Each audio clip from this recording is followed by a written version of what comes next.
So my job is to introduce one of my best friends here, Dr. Akbar Ahmed. Nice to see you. And thank you very much, Zenith, also for coming. He's a lovely wife.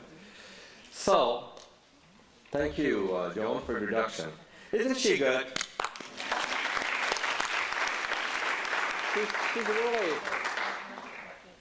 She's the woman behind this Symposia. She always does a great job. She's a source of inspiration to all of us. So, my name is Frank Islam, the benefactor of the Frank Islam Athenaeum Symposia. It is a privilege and honor for me to introduce my best friend, Dr. Akbar Ahmed, tonight. And I consider him as a friend because it is an honor to have him as a friend. So Dr. Ahmed has so many awards, achievements, and titles. It would take me the entire evening to name them all.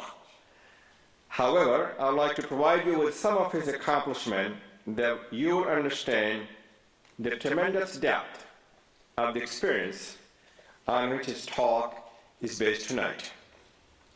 Dr. Ahmed is a former ambassador, High Commissioner from Pakistan to the United Kingdom and Ireland. Presently, he is the Ibn Khaldun Chair of Islamic Studies in the School of International Service at American University. He has served as a senior fellow at the Brookings Institution. He was the first distinguished chair of Middle East and Islamic Studies at the U.S. Naval Academy in Annapolis, Maryland. At the University of Cambridge, England, Dr. Ahmed was the chair of Pakistani Studies. In 2012 at Cambridge, he was also a visiting professor and a fellow at Jesus College. Dr. Ahmed has also taught at Harvard University and Princeton University, and he holds a PhD in anthropology from the University of London and master's degree from the University of Cambridge. He has been awarded an honorary degree of law from the University of Liverpool and an honorary doctorate from Foreman Christian College in Lahore, Pakistan, where he has a gold medal for standing first in English and history. Dr. Ahmed was also named Professor of the Year in the District of Columbia by the Carnegie Foundation and the CASE, the Council for the Advancement and Support of Education. Dr. Ahmed was also awarded the Gandhi Center Inaugural Peace Award. In addition, he was asked to address the Senate of Pakistan on relations between the West and the Muslim world in a special session in the year 2014. Dr. Ahmed is also author of a dozen books. The most recent one, which I read it, is The Thistle and the Drone: How America's War on Terror became a global war on tribal Islam. Dr. Ahmed has just returned from his Journey into Europe project, which is now a documentary. Dr. Ahmed has spoken all over the world. Earlier this year, he spoke about ISIS and the war on terror on BBC News on the Diane Rem Show. Among his many events this month, Dr. Ahmed is speaking at the Theater J and the Dartmouth College. We are blessed, uniquely blessed, and fortunate to have Dr. Ahmed with us here tonight at Montgomery College in Germantown. Without further ado, let us hear from Dr. Ahmed about his goal to heal a fractured world. Dr. Ahmed.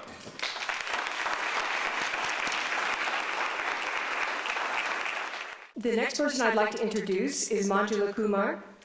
Manjula Kumar is program manager at the Smithsonian Institution and works closely with Montgomery College in the Paul Peck Humanities Institute, especially with faculty fellowships to the Smithsonian, in which Montgomery College faculty actively engage in the Smithsonian and bring the endless riches of the Smithsonian to our students. I was a Smithsonian fellow, and I can attest to that. Among her many achievements at the Smithsonian, Manjula produced a marvelous two-day symposia on Tagore to mark the 150th anniversary of this Nobel laureate. She is also the president and founding director of Global Performing Arts and she is also the recipient of the Gandhi 2009 Fellowship Peace Award. And she has worked with Dr. Ahmed on many of his literary works. Please let us welcome Manjula Kumar.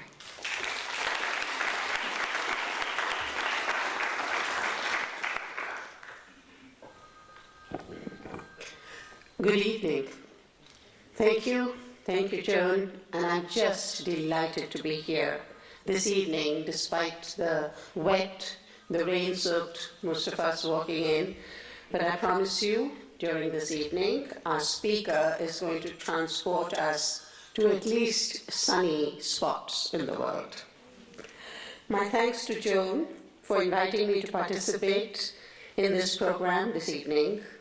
I feel absolutely at home here, and wearing my other hat at the Smithsonian, I work, as Joan said, very closely with the faculty and students at Montgomery College. As most of us know, Montgomery College is considered the most diverse community college in the country. In fact, the top-ranking community college, and that is due to the dedication and diligence of the staff. A dedicated staff that produces brilliant students, a staff that prepares them to be valuable citizens of the world. And I think I do know several of our fellows from the Smithsonian who are here and use museums in a continued way of education. And we have this partnership between the Smithsonian and Montgomery College. And we have Dr. Sanjay Rai here, thank you for being here, who is another champion for education and for building community partnerships. Thank you. So for our program this evening, we have Dr. Akbar Ahmed as the keynote speaker, and I am immensely pleased, indeed honored, to introduce a luminary in our city, Dr. Akbar Salahuddin Ahmed, Sitara-e-Imtiaz, which is literally Star of Excellence. He is currently the Ibn Khaldun Chair of Islamic Studies at American University in Washington, D.C., respected by all as a brilliant and dedicated academic. He has a PhD from the School of Oriental and African Studies at the University of London, and a master's degree in education from Cambridge University in England. He has served as the High Commissioner from Pakistan in London, England. He has an honorary doctorate from Foreman Christian College in his native Lahore, Pakistan. As you'll see, Frank Islam gave so many accolades and so we'll just kind of compliment the whole long list of accomplishments that Dr. Ahmed, our speaker, has. He was the first distinguished chair of Middle East and Islamic Studies at the U.S. Naval Academy in Annapolis. He has been a senior non-resident fellow at the Brookings Institute, and in 2012, he was the Diane Middlebrook and Carl Jazari Professor at the Center for Gender Studies at the University of Cambridge. Dr. Ahmed is a prolific writer with a long list of books to his credit. I will only pick a few. He had Religion and Politics in Muslim Society in 1983, Resistance and Control in Pakistan in 1983, Pakhtun Economy and Society in 1980, Toward Islamic Anthropology in 1986, Discovering Islam in 1988, Post-Modernism in Islam in 1992, Islam Under Siege in 2003, Journey into Islam in 2007, Journey into America, and his latest book is what you have up there, Thistle and the Drone, How America's War on Terrorism Became a Global War on Tribal Islam. This has been widely read and has received rave reviews. One night watching Democracy Now!, I'm sure a lot of you watch it also, the Amy Goodwin show, Noam Chomsky cited this book as an important reading to understand the crisis in the Middle East. At present, he is working on the fourth part of the quartet, Journey into Europe, and this is a research project focused on Muslim communities in Europe in context of European history and culture. And accompanying this book, as with his previous book, there will be a film. So besides his writing, Dr. Ahmed's name is on the silver screen. He was the executive producer of the feature film and the documentary on Jinnah. In 1993, he was part of the highly respected 6-part series on Islam, produced with BBC, and it was based on his book, Discovering Islam. This series has been shown on PBS several times, and I think is available through the PBS stores. A scholar and author turned playwright. Dr. Ahmed wrote his first play, Noor, in 2007, on a very hot-button, burning contemporary issues. This is a 2-act play about 3 brothers who represent current trends in modern Muslim communities worldwide.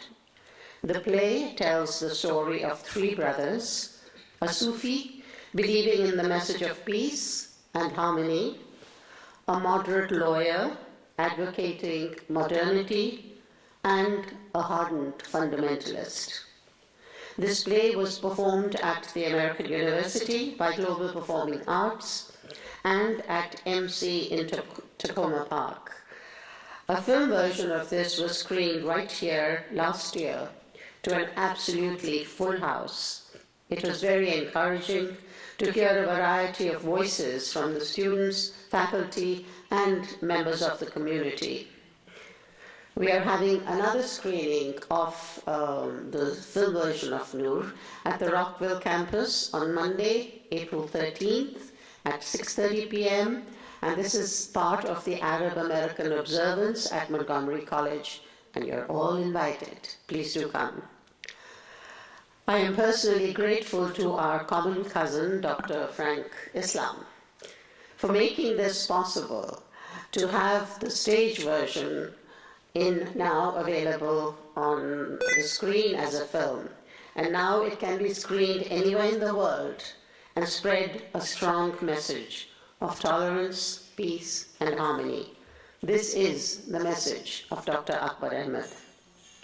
His second play, The Trial of Dara Shikoh, takes an important piece of Indian history, the Mughal period, and uses it as a framework to project his strong belief, his vision of a pluralistic society. So a piece of history is almost recreated or re-envisioned by him to address contemporary issues. This play was also staged at American University by Global Performing Arts, and believe it or not, right here, we turned that into a stage as well. And then there is the highly sensitive, imaginative, and poetic Akbar Ahmed. In an interview, he once remarked, and I'm very touched by this, being a Muslim, you live suspended between hope and despair, compassion and anger, acceptance and prejudice, inclusion and exclusion. You are blindly associated with the actions of Muslims all over the world, and your religion itself appears to be on trial. So it must be these inner feelings that are evident in his publication of poetry, Suspended Somewhere Between. In this publication, his thoughts on politics, his inner feelings and all are brought out, and we had a reading from his publication, Suspended Somewhere Between, at the Gandhi Center, and there were people literally crying, and there was a woman from Afghanistan who stood up and could not contain herself and had to share her stories, and she said, just listening to the poetry, has brought it all up, and I'm happy to be here, as this is my catharsis, and that's what poetry is meant to do. And Dr. Akbar Ahmed is an actor too. He performed a memoir, a monologue, Waziristan to Washington, at the Jewish Community Center in Washington, D.C. And I do hope he will audition for my next play this fall. He has written numerous articles, long list, and is the most sought-after voice on radio, television, and the print media. Whenever there is a tragedy, an act of terror, or a celebration in any part of the world, Akbar Ahmed is asked to comment and analyze. He is constantly interviewed. He's a regular voice at BBC, CNN, the Australian Broadcasting Service. And for all of this work, BBC has called him the world's leading authority on contemporary Islam.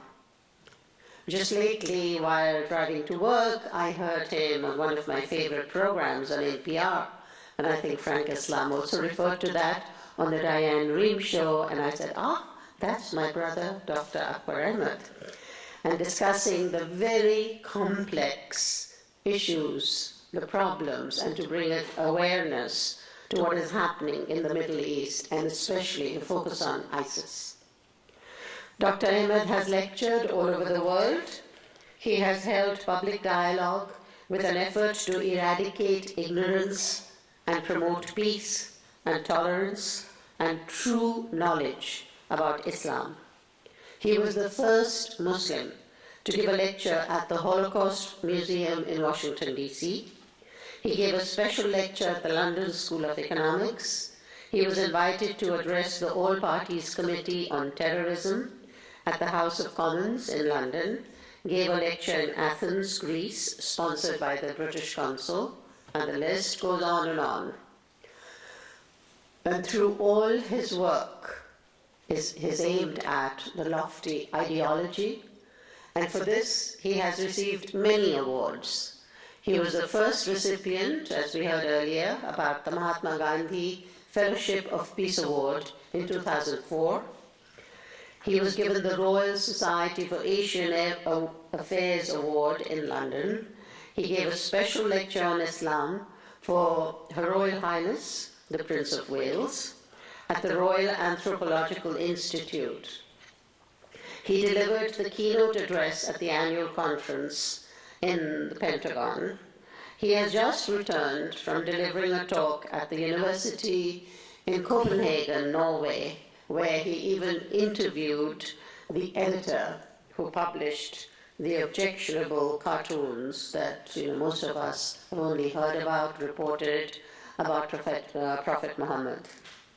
The amazing body of his work, the critically important subject matter, is absolutely relevant and meaningful to understand what is happening in our world today. His writings help to increase our understanding of Islam, bring awareness of the complexities in the socio-political and religious problems. But most importantly, through his work, he helps us have faith in the future. Through the body of his work, it is evident for all of us, the readers, the practitioners, that the pen is indeed mightier than the sword. So in true sisterhood and brotherhood, please welcome a gem of our Washington, D.C. metro community, a scholar, a poet, a playwright, a strong and sincere voice on the complex issues of Islam, an ardent proponent of interfaith, but most of all, a rare human being. It is my honor to present Dr. Akbar Ahmed.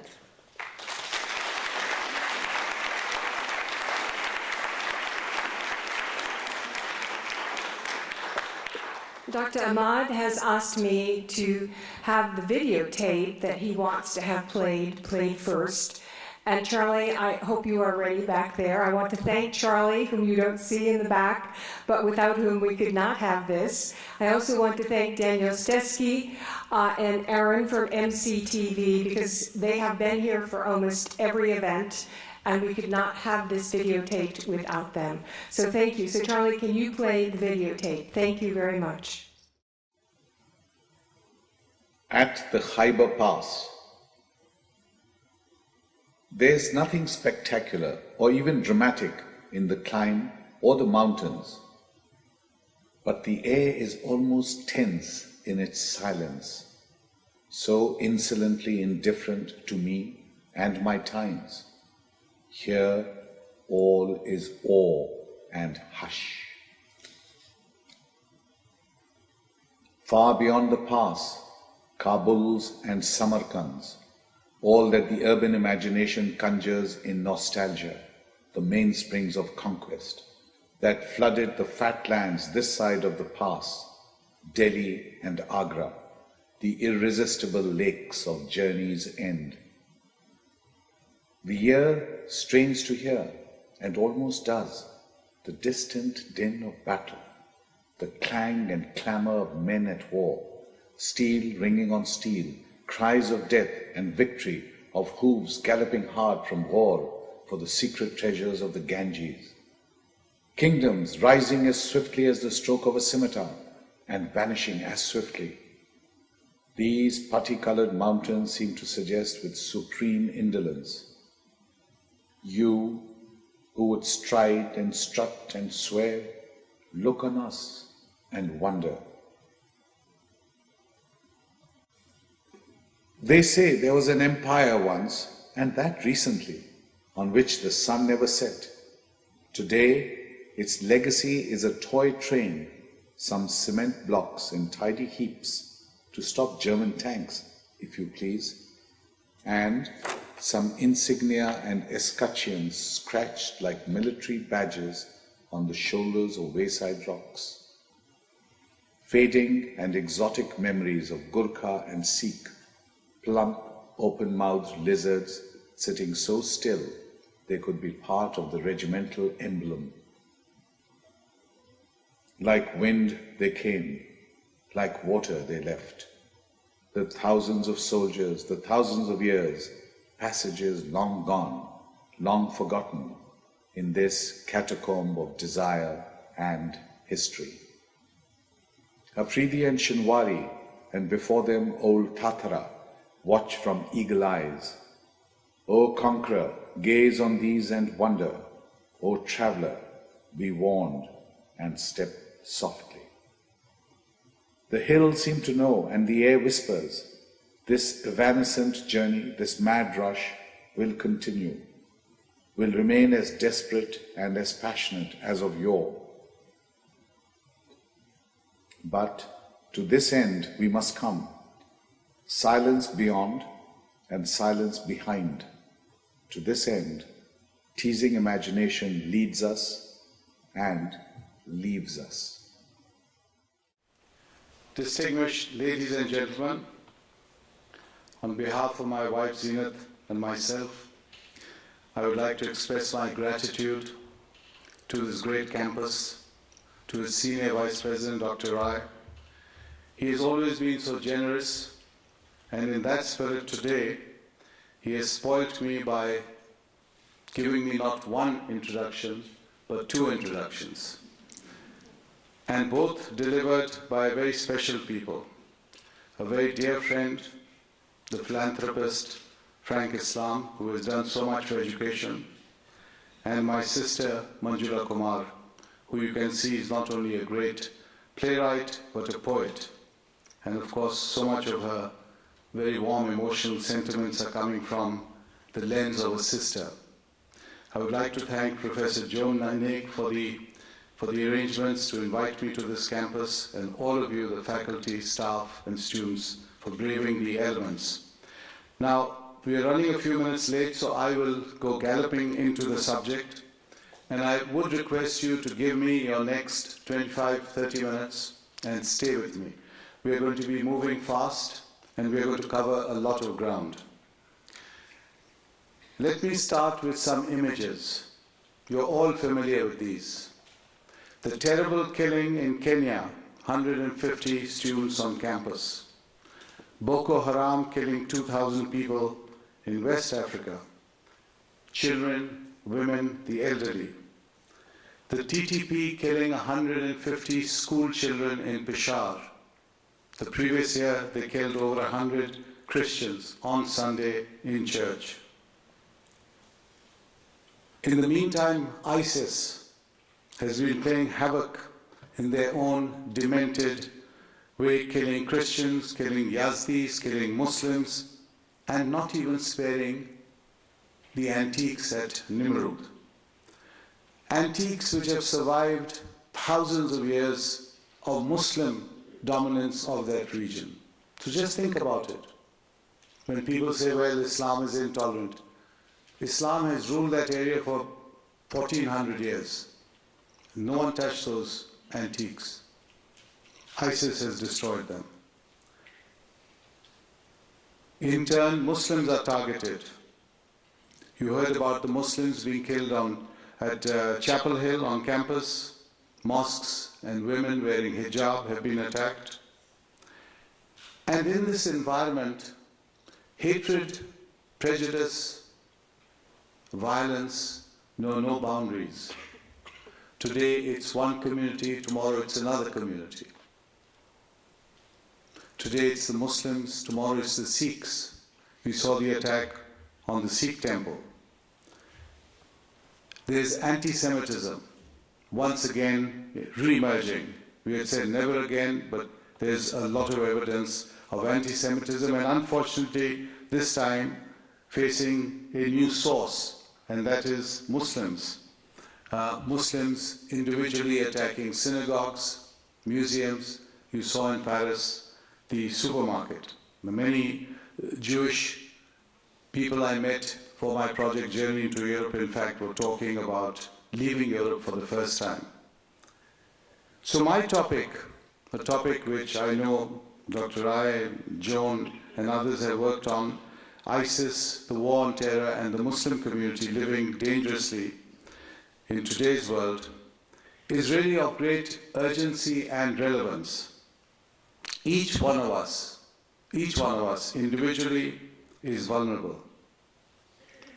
Anywhere, anytime. There are no boundaries. Just because you're a Christian or a Muslim or an atheist, you cannot presume to be safe, because that is the kind of world that is being created. Which means we have to respond to this crisis not as Muslims or Hindus or Christians or Jews, but as every man and every woman.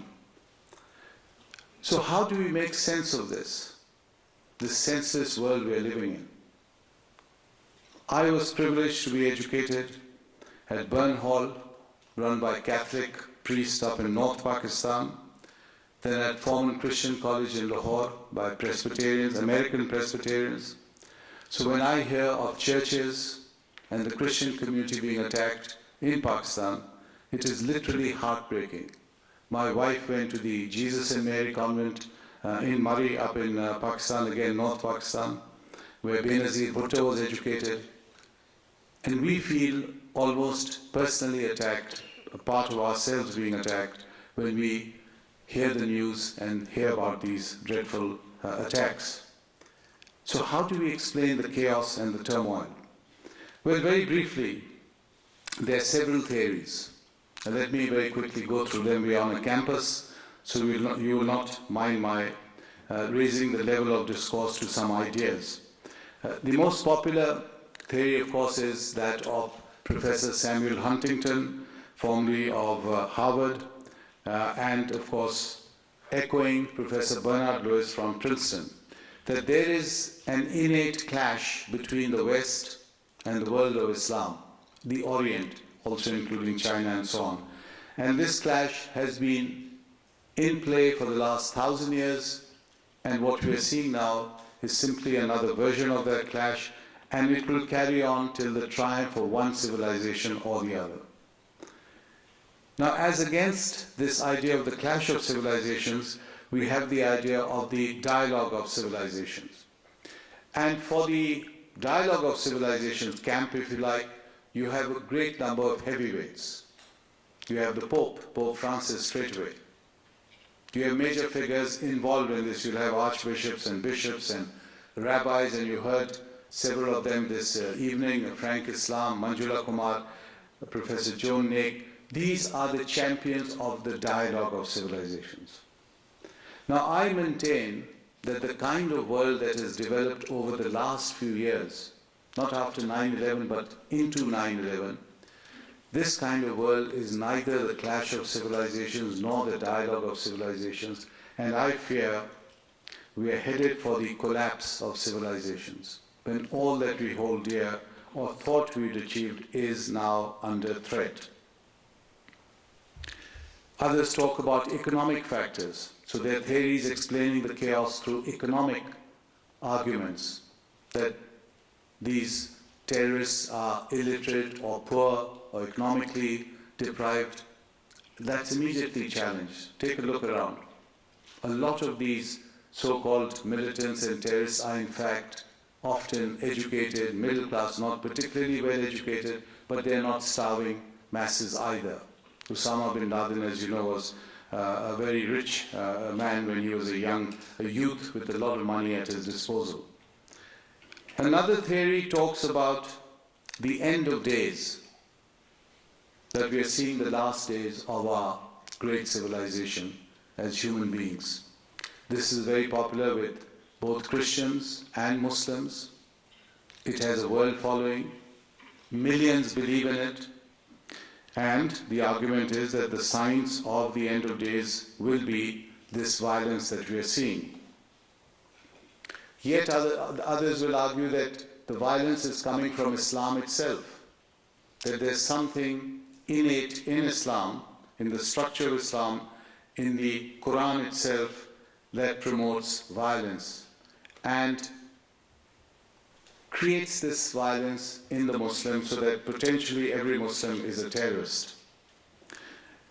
They will point to certain verses in the Quran. They will say that Huris are promised in heaven. Now, frankly speaking, anyone who promotes this line of thinking needs to, I wouldn't say read my book, I'd simply say read the text from Islam, and their doubts will be immediately clarified. First of all, there are no Huris, there are no 72 or 82 or any number of Huris mentioned in the Quran.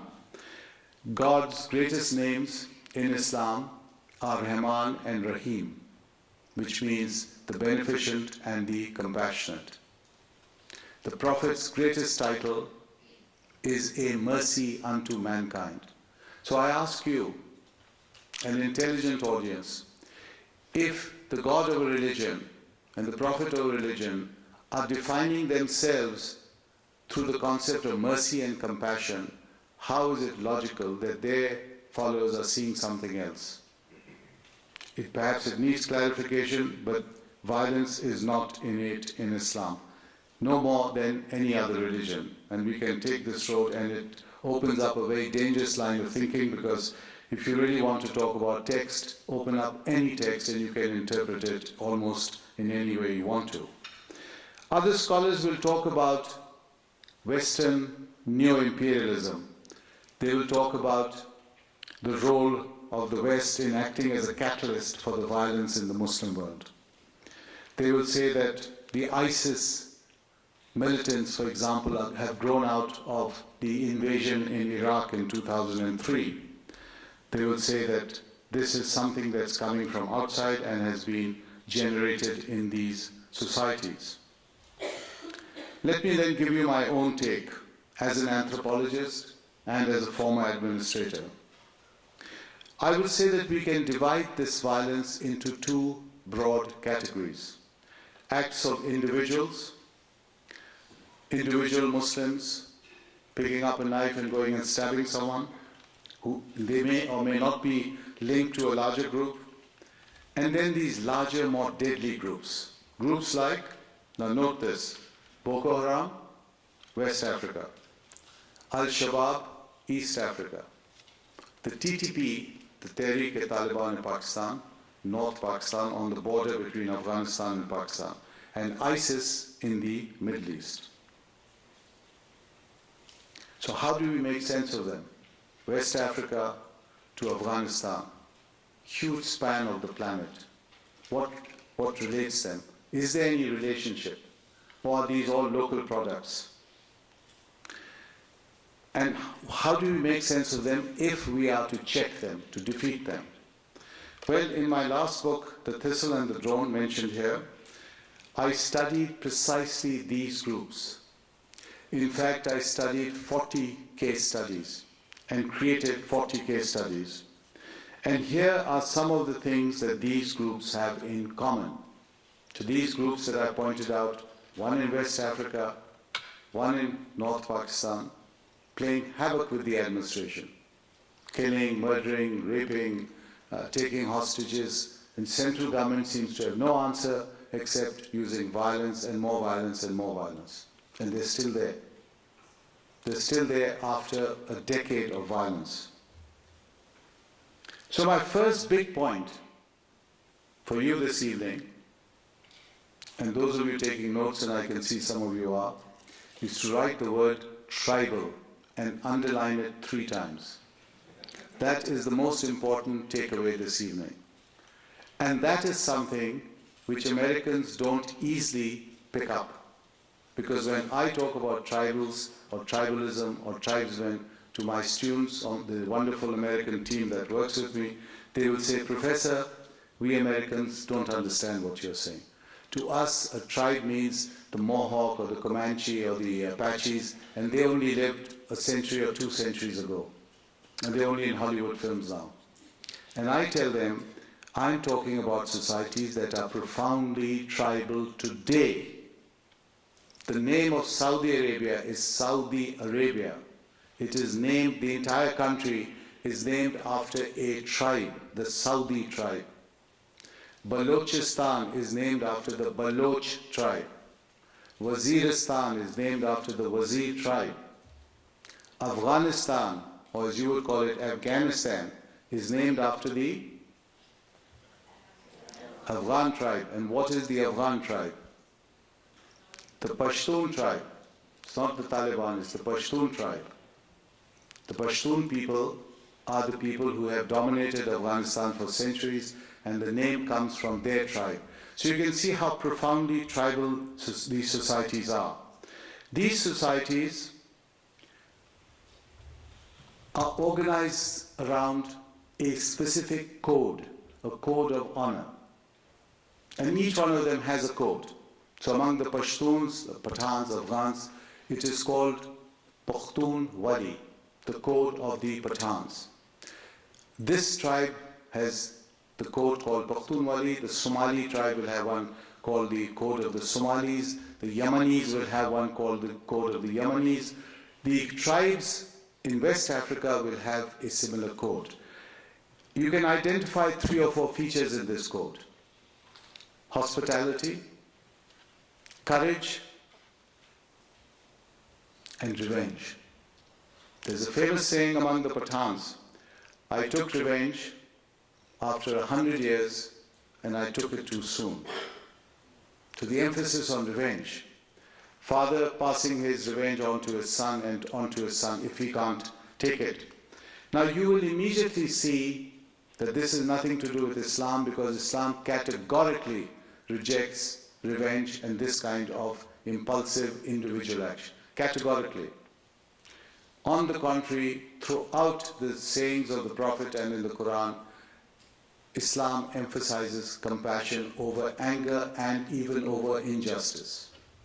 But the notion of revenge does not exist. It is a very much a tribal feature.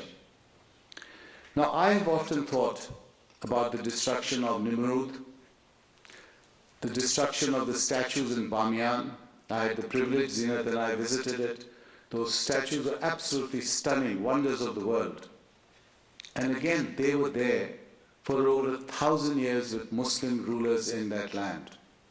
When the Taliban came in, the first thing they did was blow them up. And I thought a lot about it. And really, these actions are actions which make no sense. These are stones, they're going to blow them up. Except those acts are deliberate acts to hurt people who would be offended. So an art lover, a lover who respects this creation, this legacy of humanity, these people will be affected. They will be hurt, they will be angry, and that's exactly what was achieved. People were upset because these acts were committed. Another point here, think about where these groups lie physically. Each one of these groups lies in the periphery, in the tribal zones of the country. And there has been a very difficult relationship rooted in history between central governments and the periphery for the last 300 years, since the arrival of the colonial powers from Europe. It's a very important point I'm making. So the roots of a lot of the violence is coming not from what is happening today only, but also the shadow of history. The relationship between the central government and the periphery has been a very difficult one because the central government has consistently taken their lands, exploited their lands, humiliated them, bombed them, poisoned them, taken their women, raped them, taken them out of their lands. In response, these are tribal people, they're going to respond through revenge. These tribesmen have come down in the cities and enacted acts of barbarity. It is not a new phenomena.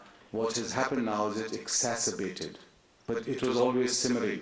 And it was the duty of the central government after independence in the last century, when these new nations were formed in the middle of the century, from Morocco right up to Afghanistan and Pakistan, to start settling the periphery, to give them roads, to give them education schemes, to bring them into the rest of the nation.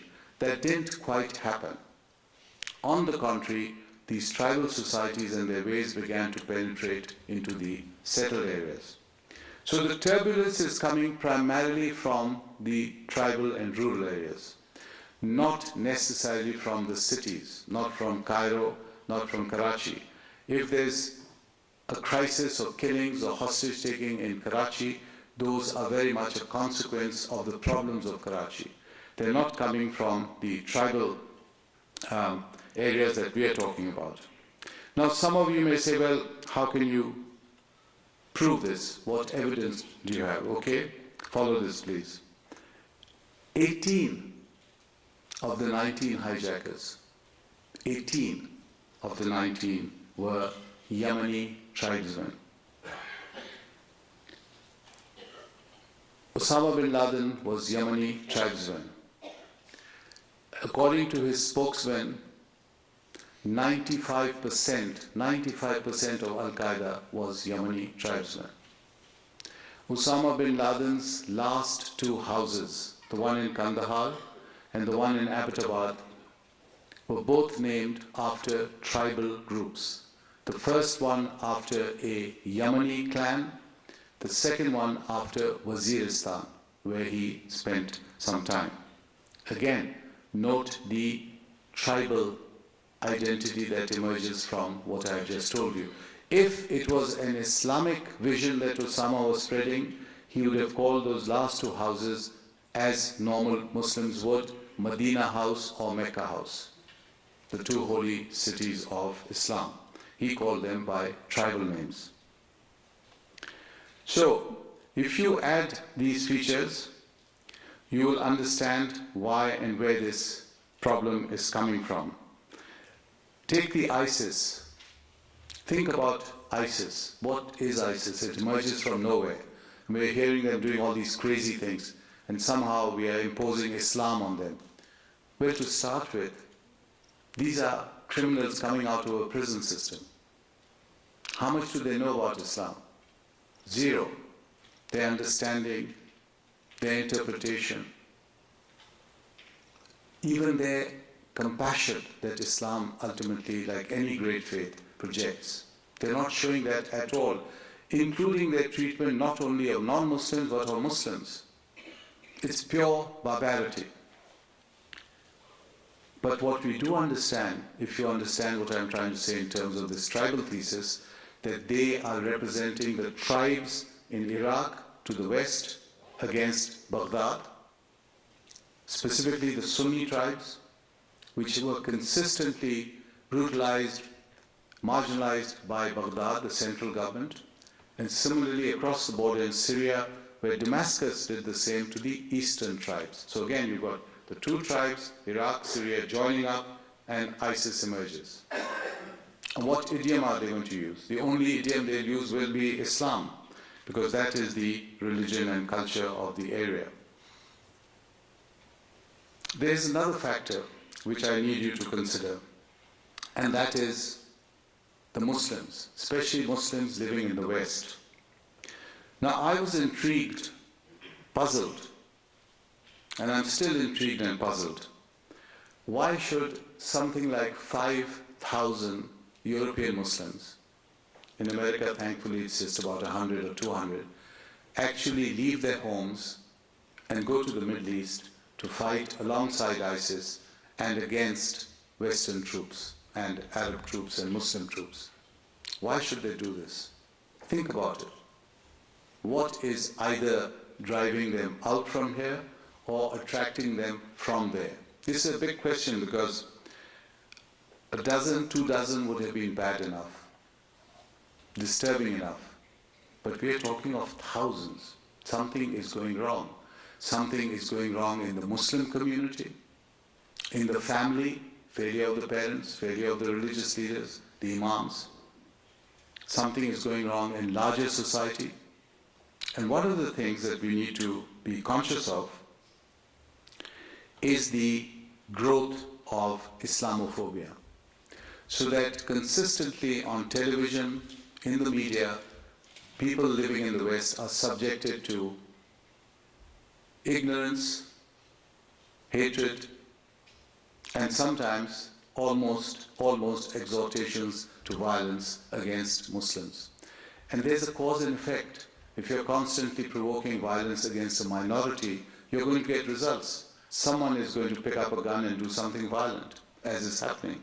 So again, there's a danger that we should be looking out for and be conscious that this is a consequence of something else happening in society. And this would also be a factor in pushing the youngster or the Muslim living in the West in taking a certain course of action. Now, as my friend Manjula pointed out, I've spent most of my life in the last decade or two in trying to understand the world we're living in. Not only as a social scientist, but as someone from the Muslim world in trying to make sense of it. And over the last decade, I conducted these 4 big projects. And this was the logic behind them. So in the first project, I took my American students and we went to the Muslim world to ask how Muslims were looking at the West. What was their perception of the West? And what was their problem with the West, if they had a problem? We went to Turkey, went to Jordan, Syria, we went right to the Middle East, into South Asia, Far East Asia. And for my students, it was an amazing experience. They had never been to the Middle East. And here they were with me in mosques, in madrasas, in churches, in synagogues. We were invited by presidents, prime ministers. They met Benazir Bhutto, I had tea with her. So these youngsters were suddenly becoming the best ambassadors of the United States in that very difficult part of the world. And they were proving to themselves, because they were intensely patriotic Americans, but not only to themselves, also to their societies, that they were able to project the best values of the United States. The values that we derive from the Founding Fathers, the Constitution, the Declaration. And people responded. We went to Deoband, Manjula, which is one of the most traditional centers in South Asia, in fact in the world. It gives its name to a certain certain category of Islam. And we were very well received by the head sheikh, the senior most cleric. And there, when we walked into a classroom, there was some tension at first, but very quickly it disintegrated. There was dialogue, there was interchange of ideas, email addresses, and very quickly these young Muslim men, they were all men, exclusively boys' school, they began to say that these are the first Americans that they had ever met. And suddenly just that face-to-face meeting broke a barrier that existed in their minds. So we have huge problems not only here in understanding Muslims, but over there in understanding other cultures. My second project took me to the United States, and we went to 75 cities. We traveled for 1 full year. We went to 100 mosques, talked to 100 imams. And again, the book and the film both of them were probably the most exhaustive presentations on Muslims in America, but in the context of American history and American society. The third one, of course, was the Thistle and the Drone, and now I am completing the book and the film Journey into Europe. Again, we've been traveling for the last few years, north, south, east, west. We've been to western cities in Europe, eastern cities. We've talked to the whole range of communities in the context of local culture and local history. And again, there's some remarkable developments, some very encouraging, and some that we need to watch out for.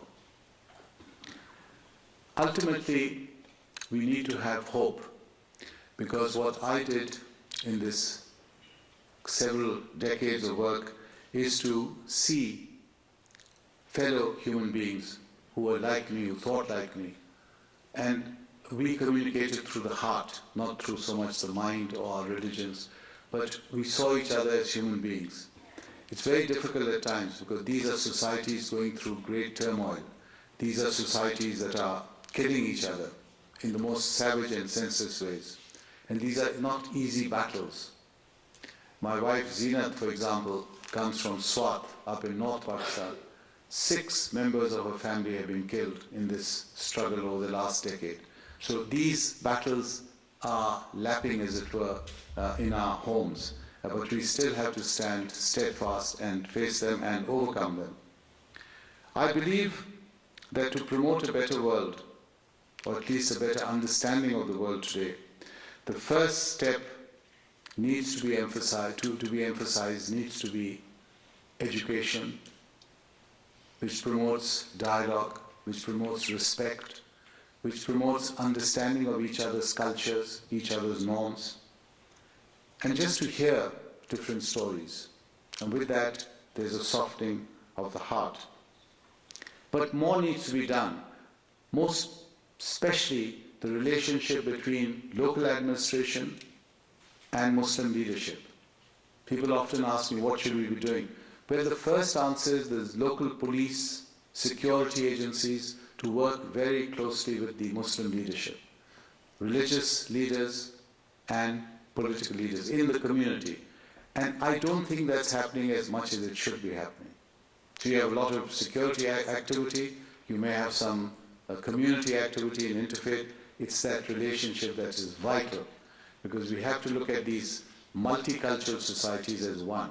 And we have to say, this is a problem facing all of us. That is why I began with the idea that we are all immediately in one boat. If it sinks, we all sink. In this hall, if a terrorist comes in and blows himself up, we are all going to be killed. The terrorist is not going to be saying, okay, you're Muslim or you're Christian, I'm going to spare you. It doesn't happen like that because bullets and grenades don't recognize different religions. So we have to confront that and overcome it. So that coordination and relationship needs to be strengthened with sympathy and with empathy, not with force and not with fear. We need to be understanding that violence per se, violence by itself does not solve any problems. The more violence there is going to be more violence in response. Those are the laws of nature. Those are the laws of society. And if you're dealing with tribal societies, if you kill 5, 10, 15, 200 people, and you think you've killed the targets, you're creating enmity for 200, 300,000 more people. Because you've killed someone's uncle, someone's brother, someone's cousin, and you have activated the first primary law of the tribe, which is revenge. All this has to be considered if the solution has to be permanent. And we need to understand that the solution must be holistic, tackled on different levels: education, administration, schools, roads, development schemes, and it has to be long-term. Not 1 year, 2 years, and I'm packing up and leaving. It has to be long-term, because the generation that's coming needs to be won over. I want to leave you with one or two big ideas. One, the vast majority of Muslims in the world today are young. They're under the age of 18. The vast majority. This generation has known nothing but 9/11 and after. So the world they're living in has been shaped by violence and war. Second, the Muslim world population is 1.5 billion right now. There are more Christians than Muslims. But all demographic projections by the middle of the century suggest that the Muslim population will be either number one or a close number two. So we have to deal with it. We can't pretend it doesn't exist. We can't pretend it'll disappear. It is there, we have to deal with it. Third big point. We need to understand that every time we point a finger at other people, 3 of your fingers are pointing back at you. When I was asked to address the Senate of Pakistan, which was an extraordinary privilege and very unusual, I began my talk pointing out the need for dialogue and understanding with the West. The talk was on understanding between the US and Pakistan, the world of Islam. And when I finished, one of the senators who belonged to the frontier, the old frontier province, lived near the tribal areas. His sympathies were clearly with the Taliban. He stood up and asked the first question, and he said, "Can you explain, you talk about dialogue and understanding, can you explain why the West, why America wants to destroy Islam? Why is America involved in this war on Islam? Why is it attacking our religion?" So I replied by telling him, I said, I do a lot of public speaking in the United States, and one of the first questions I get from my American audiences is, "Professor, can you explain to us why the Muslim world is attacking the United States and why does it want to destroy us?" So I said, take a look in the mirror. When you look in the mirror, a lot of the problems of the world go away, because a lot of the problems you're seeing really are reflecting what you think of the world.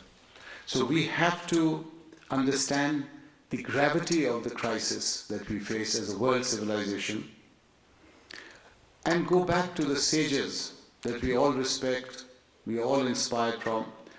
Sages in Hinduism, Christianity, Judaism, Islam, Buddhism, and derive inspiration from them, comfort from them, and strength from them.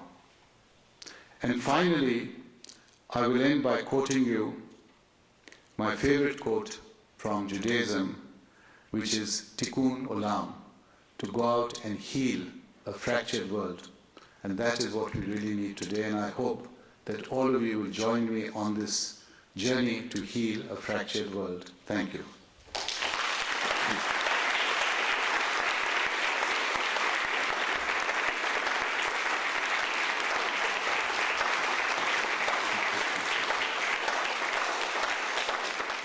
My name's Dean McCullough.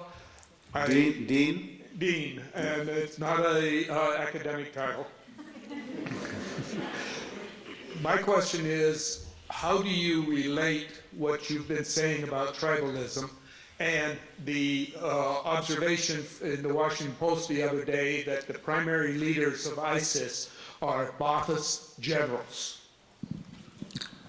Dean, did you ever think that the Ba'athist generals themselves may be tribal? Why is that incompatible with being tribal? Saddam ruled Iraq purely through this frame, tribalism. The Sunni tribes based in Tikrit were his force. All the top generals, all the top heads of security, etc. He was running it as a tribal mafia. And now you see the backlash. And that is the problem. That is the failure of the modern state. So when people say this whole thing begins in 2003, it doesn't. It goes back to the creation of the modern state in the Middle East, which has not functioned. You're seeing the actual disintegration of the modern state in many parts of the Muslim world. And it has consequences, again, which you're seeing.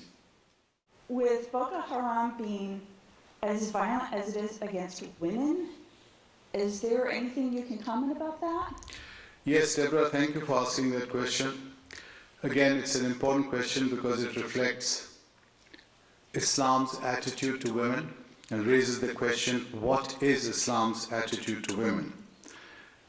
And what you're pointing out with the Boko Haram is more or less the same with the other groups. Why? Because, again, Deen, it's a tribal characteristic. These tribes are very patriarchal. These are patriarchal society. No inheritance for women, no voice of the women in the men's council, council of war, council of peace. And this has been like this for 1,000 years. Not only with Muslims. Go back to history. If there are other tribes in that area, not Muslim, they'll behave exactly in that. This is a category of human society. So we have to ask ourselves, Deborah, what does Islam say about women? Well, let me tell you what Islam says. Number one, Islam in the 7th century gives women inheritance rights. It gives women the right to divorce, to initiate divorce proceedings. It gives women rights to run businesses, to be scholars, poets, writers, to lead armies. The Prophet's wife, Khadija, who is the role model for Muslims, many Muslim women will be called Khadija, was not only older to him, not only a widow, but a very successful businesswoman who asked the Prophet, she approached him for marriage. That should tell us something. So, Deborah, we are depressed and we are concerned the way Boko Haram treats women, the way ISIS treats women, the way the Taliban treat women, and they treat them very badly. They treat them in a tribal way. They don't have a place in society. But who is challenging them, Deborah? It is women, Muslim women in these other societies. The fight is being conducted by other women. There's some extraordinary women in the Muslim world today who are leading this battle. And my hats go off to them. If you see the women who are now parliamentarians, editors, ambassadors, writers, educationists, they're out there in the field. I can name you dozens of women who are out there. And all working within their structure, within their society. So we need to understand that, yes, here's a huge problem. Here are people who are also fighting. It's not black and white. And we need to understand that if we have to somehow promote one position which is a moderate, enlightened, progressive position, these are our allies. One example for you, Benazir Bhutto. Now again, I don't want to comment on her as a politician or a political figure, but as a female who literally changed the map of the Muslim world, the first female prime minister. Now which male could subjugate or dominate her? No one. She was warned.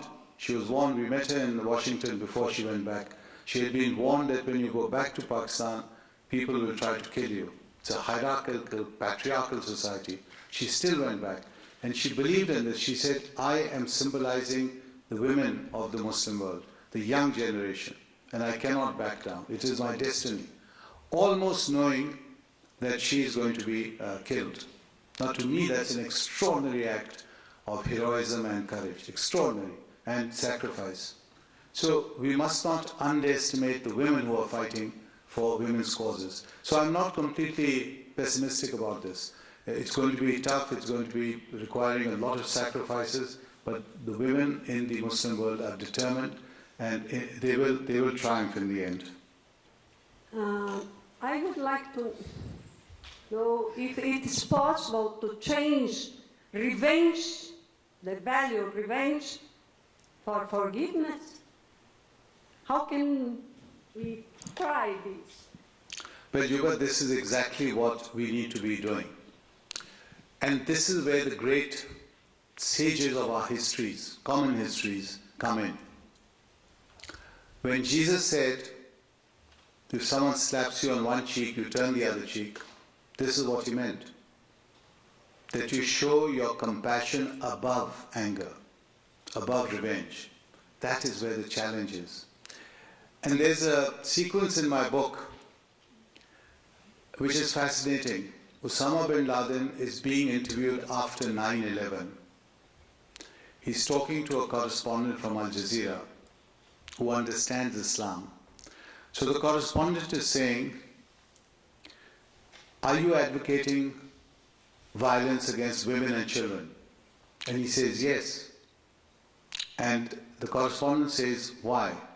That's not Islam. He says, because the Westerners, Americans, are killing our women and children. So the Al Jazeera correspondent says, but that is revenge. And the Prophet had said, you cannot take one single human life. So Osama gives a very interesting answer because he says, yes, but. And the moment he said but, he was in trouble. Because as you know, in religion you can't say but. God doesn't like buts. God says do this and don't do this. Especially our Abrahamic God. He's a very angry God and he knows the lines. And he sends thunderbolts from the skies if you disobey him. And yet, Osama bin Laden says, but. These are different times and different. So, what you need to do, I don't mean you specifically, but all people who are concerned in trying to somehow change this, somehow challenge it, is to continue to show that kind of compassion. Very difficult. It really requires superhuman effort. And we are not superhuman, we are all very frail human beings. But without that, this world is going to continue to burn. And it's not going to succeed. If you look around the world, you'll see the most successful examples of reconciliation are coming, for example, from South Africa. You remember Mandela took this. He's an extraordinary man. He's almost like a saint. He actually stepped out and said, okay, forgive them for what they did. How many people would do that? By doing that, he changed the direction of South African history. So we have examples in history. Even in contemporary society, you have your Mother Teresa. You have Mahatma Gandhi, for example.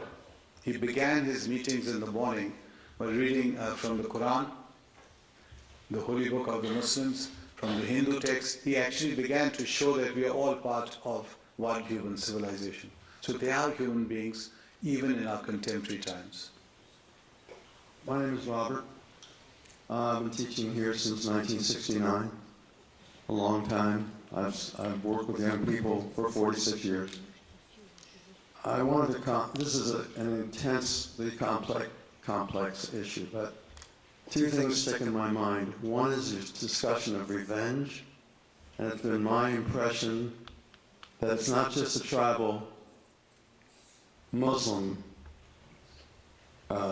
issue. My sense of the West, especially America, since 9/11, has been revenge. I think our policies have been about revenge. And it's one thing to talk about the revenge of the tribal Muslim, but we don't really discuss the revenge of the West, the revenge of America. Secondly, you talk about the young Muslims. I think we older folks, academics, whatever, are losing the youth. They don't believe us, they don't trust us, they don't see in us the resolve to really lead in a way through the United Nations, etc., that they just don't trust us anymore. And we're losing them. That's why these 18-year-old girls are leaving London to go fight with ISIS. I just think somehow we have failed. We leaders, we Western leaders have failed in the last 14 years since 9/11 to really show forgiveness, to treat our enemies in a way that Jesus would speak about treating our enemies. Love our enemies as ourselves. We have to come from, we don't know how to do it.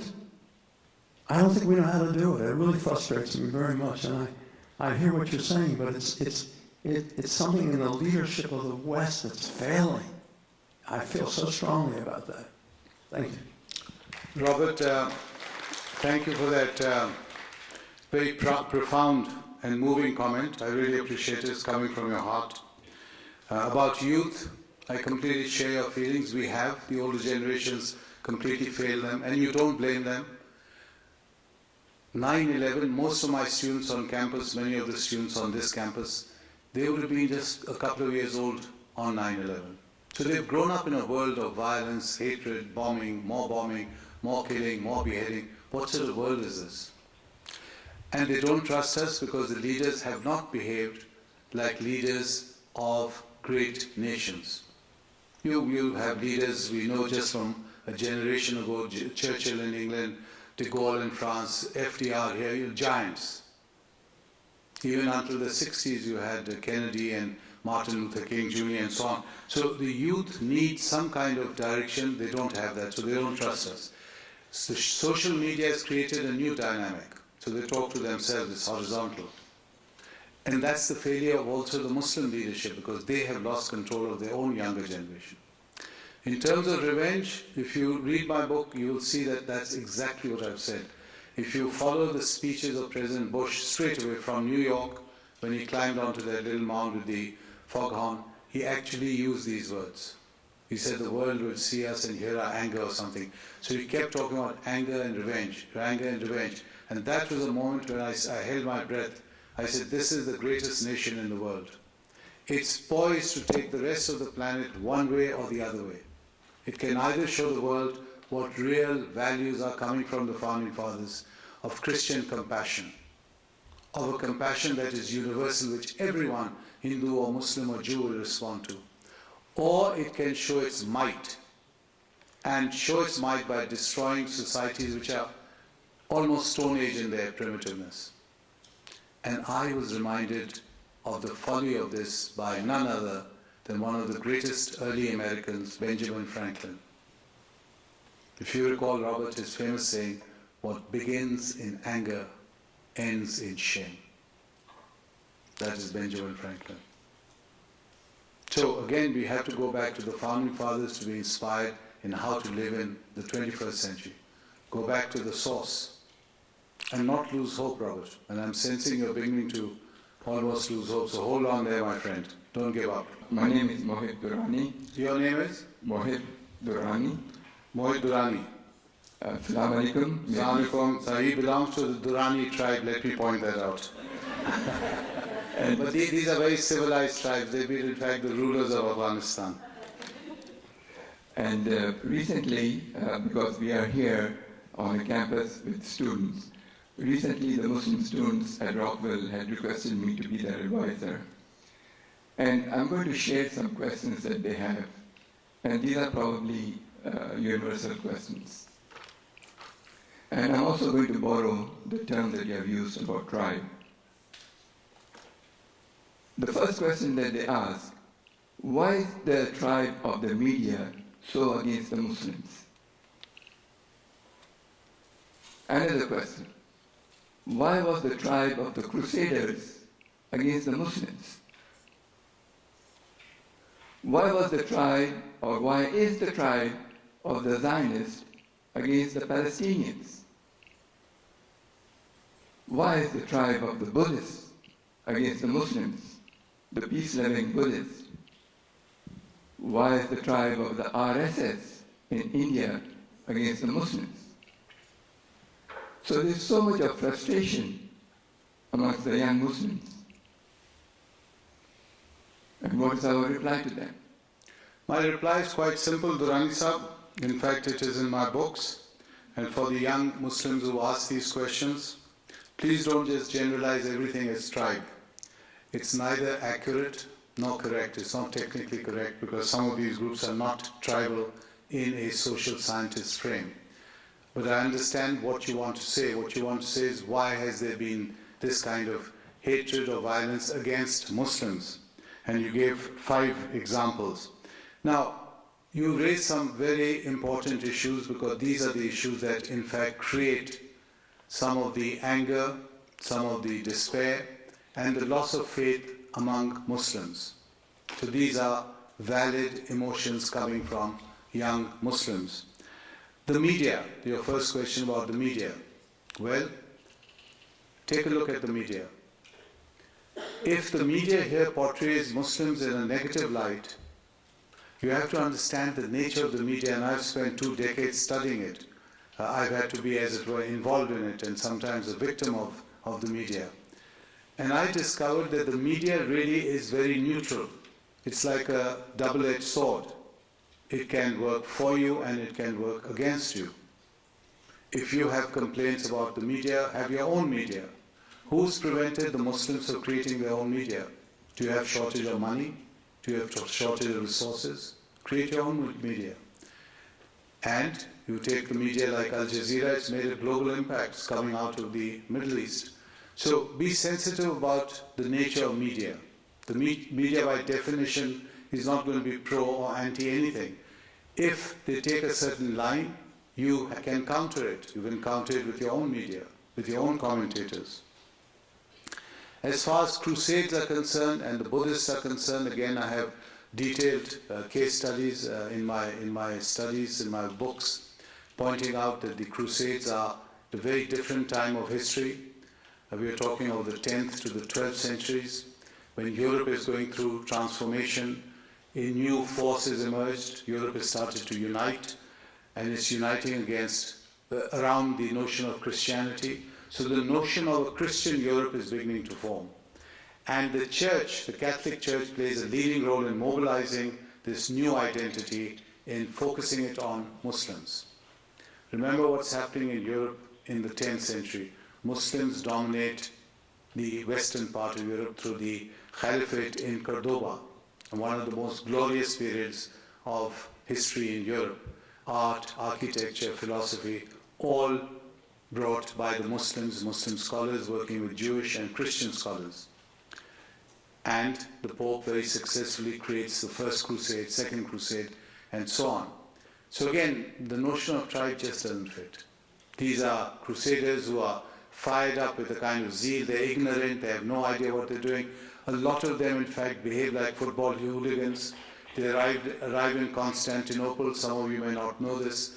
They arrive in Constantinople. They go into the greatest church there, Hagia Sophia, which is still a church then, one of the greatest of Christendom. And they see these Christians worshipping. And because these Christians look different, they're not European Christians, they're Asian Christians, they actually kill them.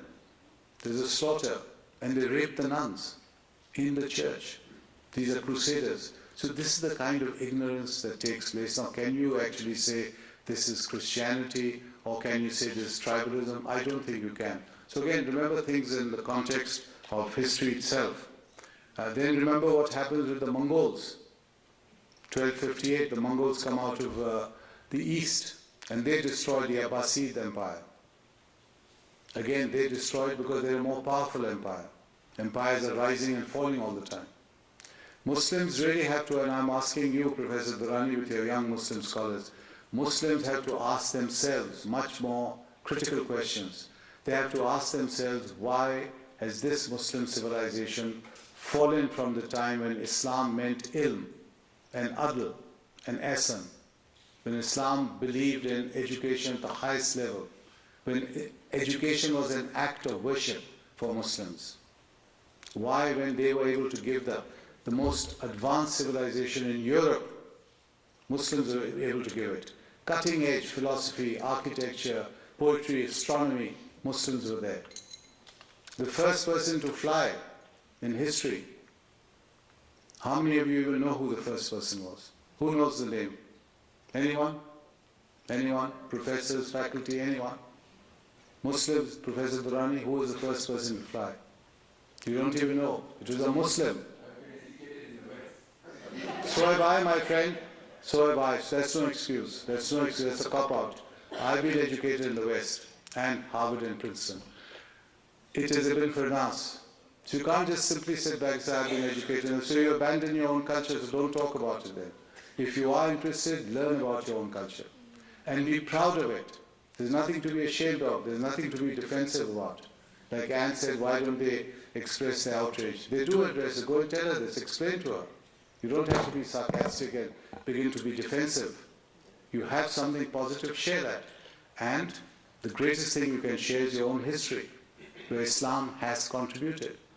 Just think of the 10th century when the first human being to fly took off from Cordoba on a little hill, Ibn Firnas, 500 years before Leonardo da Vinci was making the designs, and 1,000 years before the Wright brothers. And he's honored today in Cordoba. If you go to Cordoba, you'll see a bridge in the form of wings to honor Ibn Firnas. So these are some things we need to learn about.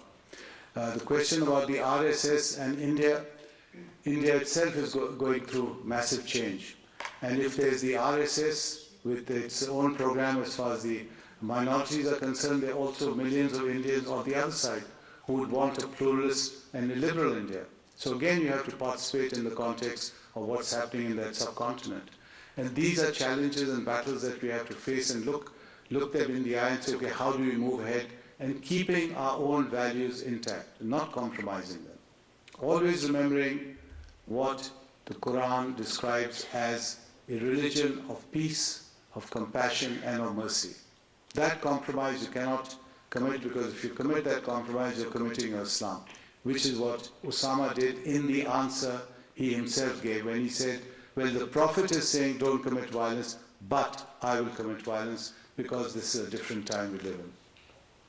And if the students want to talk further, I'd be happy to talk to them at the reception. Thank you. Thank you.